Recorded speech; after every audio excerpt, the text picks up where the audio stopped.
Hey, thanks for sticking around, sports fans. Now, when your dad's the head coach and you're the offensive coordinator at one of the biggest football schools in the nation, more times than not, job security is not an issue. Unfortunately for Jeff Bowden, that wasn't the case at Florida State. Today, reports from around the college football world have LSU offensive coordinator Jimbo Fisher heading to Tallahassee to replace Jeff Bowden, not Jeff Shula, sorry about that, as the offensive coordinator for the Seminoles. Fisher has been employed with the university since he was hired back in 2000 as the offensive coordinator under the new Alabama head coach Nick Saban. Under the tutelage of Fisher, the Bayou Bengal playmaker set 13 new school records. Jimbo inked a 3-year deal with a base salary starting at $215,000. Well, he's going to have a press conference to officially announce his departure from LSU on Wednesday, but right now all signs point to Fighting Tiger quarterback Jamarcus Russell entering himself in the 2007 NFL Amateur Draft. As a starter for LSU, Russell compiled some pretty gaudy numbers. Number 2 tossed for 6,525 yards and 52 scores in his 3 years under center for the Bayou Bengals. 2 of those seasons were as a starter. LSU football sports information director Mike Bonnet said Jamarcus still has a couple of things to think through and make the best decision for himself and his family. Keep it locked right here to NBC 33 Sports for the latest developments. The Fighting Tigers Hoop Squad came away with a huge victory Saturday night over the University of Connecticut, and after putting Jim Calhoun and company on ice, the Alabama Crimson Tide are next on the list for Brady's bunch. Never mind the Glenn Davis fender bender and the sloppy start at the PMAC 2 nights ago. After knocking off UConn by 17 points, the purple and gold ballers now have Nick Saban's new school locked in their crosshairs. According to the newly released USA Today AP poll, the Tigers are ranked in the number 13 spot, while Alabama is 1 slot behind the home team, sitting in the number 14 chair. Bama is coming off an 88-61 shellacking handed to them by the Arkansas Razorbacks, and with every SEC game as important as the next, LSU head coach John Brady knows what needs to be done in order to secure victory tomorrow night. You know, our team will be ready to play. I don't think they're going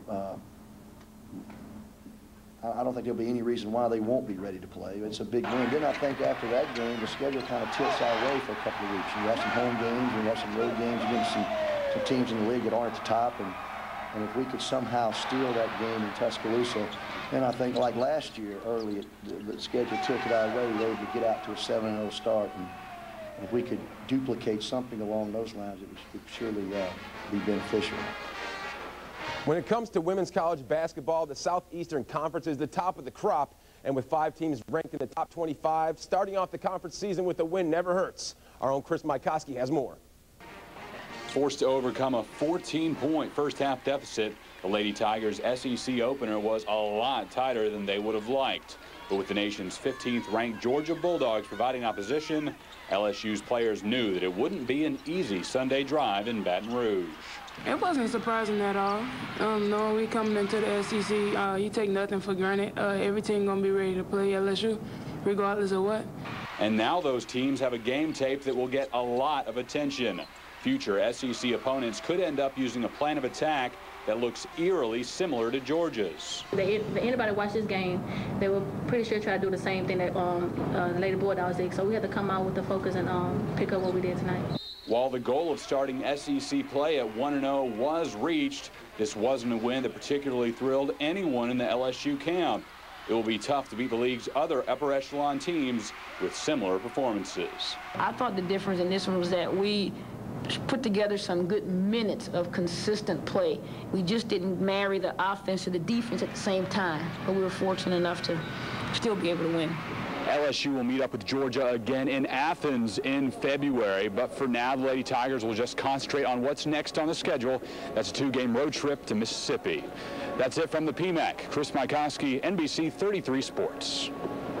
Those LSU Lady Tigers, they got a big week up ahead of them. On Thursday, they take on Ole Miss, and then Sunday, they stay in Mississippi. They take on Mississippi State. It's going to be a big week for those ladies. They need to come away with as many wins as they can. All righty, and the men are back to spot number... Back in action. They're in 14 right now, yeah. And they're in action tomorrow night against Alabama. Should be a good one. Yep, definitely. We'll keep our ears posted. All righty, thanks a lot, Cole.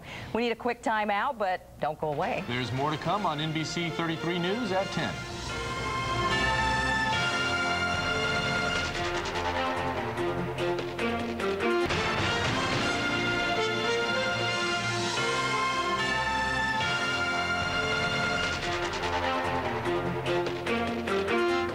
Well, for our first day of new newscast, sports, and weather in Baton Rouge, kind of warm and fuzzy, wasn't it? Yeah. but it's not going to be tonight. It's going to be cool.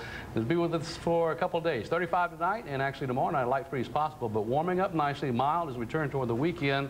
Another developing storm system in the southwest promises to bring around the thunderstorms beginning actually late Saturday, more likely on Sunday with a wind shift, and of course some cooler air behind that. Some of the coldest air of the season actually going to make its way into the country. We'll be talking about that as well in the days to come. I can't believe down to the 30s. Well, we finally, after 60s overnight and 75 in the day and all the rain, right? Then it's going to rain on the weekend. Again, the timing stinks. I'm sorry about that. All righty, but again, for the LSU game tomorrow night, it's going to be great because it's indoors. Game. It's indoors. It's basketball. Basketball's always indoors. Yeah. So let me ask you this. Any chance Jamarcus Russell changes his mind? I don't know. Money or education, I think with all that money that he's going to make, I think he can go back and get himself a degree. So I think he might be leaning towards the league. All righty. So far. Thanks a lot, Cole, and thank you for joining us for our 10 o'clock report. We will be back tomorrow at 5. For those of you who are counting, that's 22 and a half hours from now. See you then.